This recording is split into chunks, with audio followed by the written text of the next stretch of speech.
So this is the Indian nation of which we must always speak. It's a nation that understands that we can have differences of caste, of creed, of color, of culture, of consonant, of cuisine, of costume and custom, and still rally around a consensus. And that consensus is on the simple principle that in a diverse democracy like ours, you don't really need to agree all the time, so long as you agree on the ground rules of how you will disagree. That is where dissent comes in our democracy. We know what the ground rules are. As Kanhaiya says, it's the Samvidhan, the Constitution, that we all stand behind.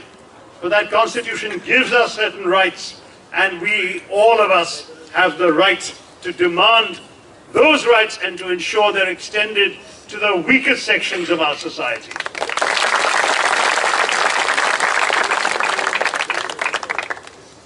You know, now the latest acid test in our country of nationalism is whether we can say Bharat Mata Ki Jai. I'm happy to say it, Bharat Mata Ki Jai. But what does Bharat Mata stand for? And should I oblige everyone to say it? And should it be proof that somehow I who say it am more patriotic than one who chooses not to say it? If two Muslim politicians decide that for them Bharat Mata represents a deification, a maternalization like a Hindu goddess, and they're uncomfortable saying it, our Constitution gives them the right to not say it.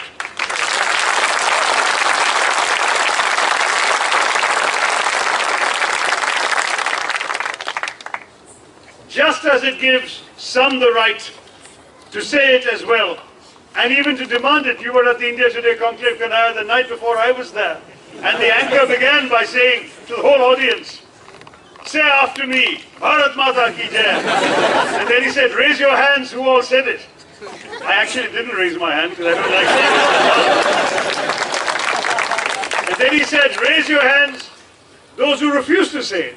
And I again didn't raise my hand because I don't refuse to say it. I will choose when to say it. That is the democratic.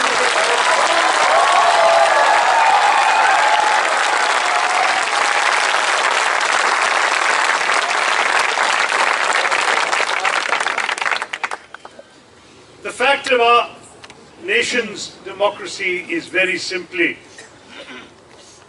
expressed in that famous line of Voltaire's, I disagree with what you say, but I will defend to the death your right to say it. That very same principle applies here too. I may disagree with what you believe in. I may disagree with the political party or the particular student organization that you happen to vote for. Kanhaiya knows I came here to campaign for the NSUI candidate last time against him. But the fact is that I respect and admire and defend everyone's right, his right, your right, to stand for what you believe in, and we will all stand with JNU.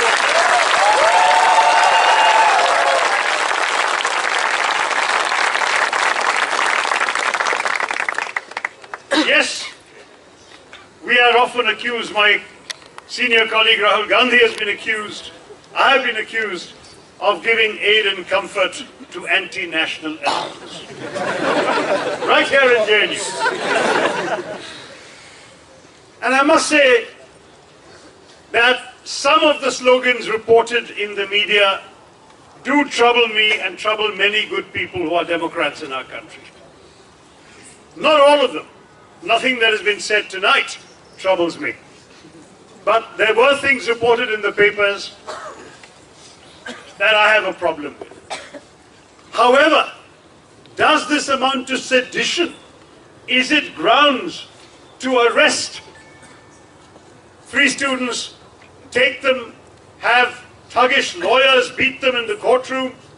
What kind of a travesty? What kind of a travesty are we reducing our democracy and our justice system to?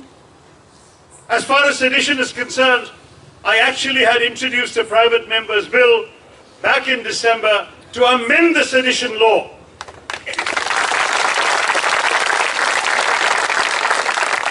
none of our friends in the media noticed, because on the same day, I also tried to introduce a private member's bill to amend Section 377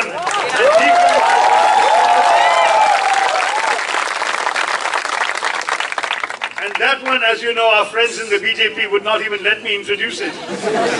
So in all the discussion about that, no one noticed that I quietly introduced the sedition law.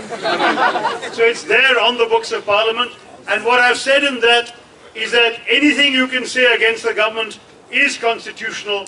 The Supreme Court has ruled sufficiently that it is only words that constitute a direct incitement to violence that can be considered sedition.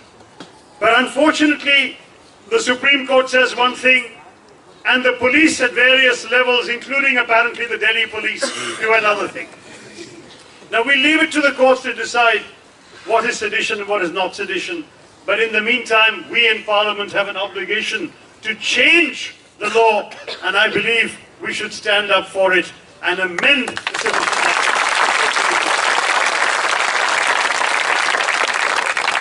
Jawaharlal Nehru, for whom your university is named, said this is an obnoxious law, and the sooner we get rid of it, the better. As you know, the biggest victims of the sedition law under the British were Nehru, Mahatma Gandhi, Bal Gangadhar Tilak, Annie Besant, Bhagat Singh.